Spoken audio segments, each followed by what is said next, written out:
Paano masasabi na peke kung di mo bibili niyan? Pre.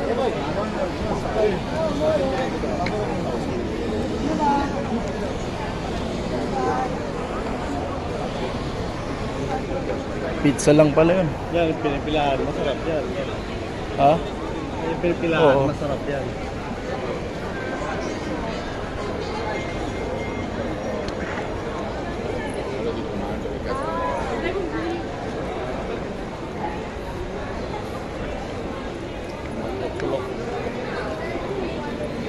Ganyan din na siguro yung binibenta sa atin ng mga Bilbilsorian. Galing din dito yung mga yan. Ang ganda rin dito, pre.